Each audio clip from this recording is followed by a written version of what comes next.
Good morning, everyone.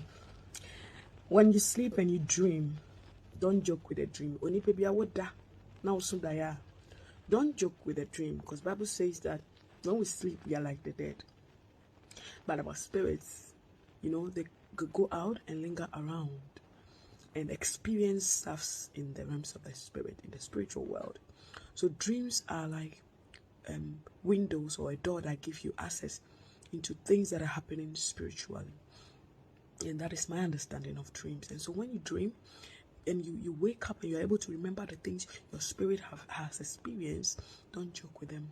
So I woke up this morning with a dream, and this is about the third time I'm seeing this thing, and I want to share with everyone because I just can't shake it off. My friends, something is coming. Something is coming. I know you've heard many times that Jesus is coming, and you've heard a lot about the coming of Jesus Christ. Don't joke with it. Something is coming. So I had a dream that I was in a bus, a school bus, like senior students. They were not primary. I think they were GSS, SHS students in the bus, and I was preaching to them in the bus. And all of a sudden, the TV in the bus was tuned into where they were sharing breaking news. And the news was that there was something like a storm or a flood, but it's fire and it's coming. So they kept updating where it's got into. And it looks like the thing, let's say it started from Kumasi, and then they were updating that it has gotten to Nkoko, and then they would tell you it has gotten to maybe Konongo, Nkoko, then they were updating us it has gotten to Lindado. So it was really scary, and they were showing the pictures of how the flood was coming. It was thick, God. It was like, you see how when you are pouring honey, it's thick.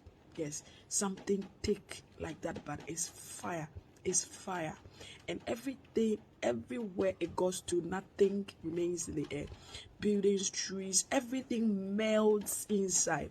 I've seen how volcanoes behave on TV. I've not seen one physically, but on TV it looks like something like that. So the fire was just flowing and coming, and they were updating on the TV. So I remember that I dropped my case earlier at school. So I was looking at the time so that I would go rush and go and pick them. Just when that thought hit my mind, they announced again that the flood has got into that area where my case school are.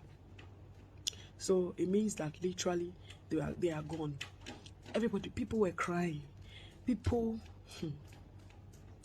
were crying. There was wailing. Everything, cars, houses, everywhere the flood got to, everything dissolves inside it. And it was still coming. It didn't stop. So I was telling the students that they should get out of the car, and I wanted to lead them to the opposite direction of the flood. So I led them. They were following me all the way. And I took them to where it looks like a mountain. And I took them to the top of the mountain, hoping that even when this fire flood gets there, it will not be able to rise up to the height of the mountain. So I kept them there. And the fire was coming. It kept coming. There was crying. There was wailing. People lost their families. People went to work and they returned home. Everybody. There was no hiding place. It was coming everywhere. Everywhere. Everywhere.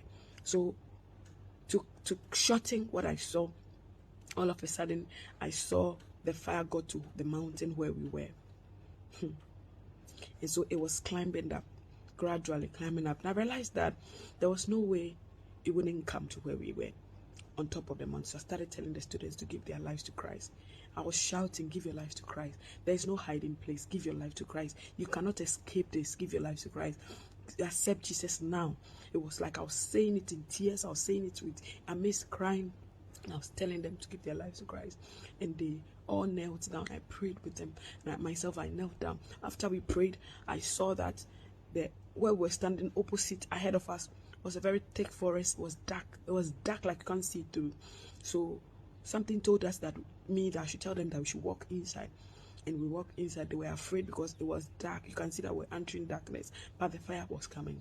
And I boldly said we should go inside that light, that darkness. So when we entered, we were not seeing anything. Everywhere was dark. It was dark. You can literally touch the darkness. You cannot see through with your eyes. So we went through it. And apparently behind the darkness was a place full of light. And I woke up. Please, Jesus is coming. There is some fire that we cannot do anything about. Fire that will consume things. Something is coming. I know many people out there are saying all sort of things, so many preaching going on out there. And this is what I saw. I don't know what it means to you, but let that last statement, the thing that I said to the students, that give your life to Christ, and I prayed with them, that is the only advice that I will share with you. I'll pick from the dream and say, give your life to Christ, surrender to him, kneel down, pray, and accept him. And I know that he will lead you out of darkness into his marvelous light. God bless you. I don't know what this means to you, but if you feel somebody needs to hear and also run into Jesus for their own salvation, share this video and let the world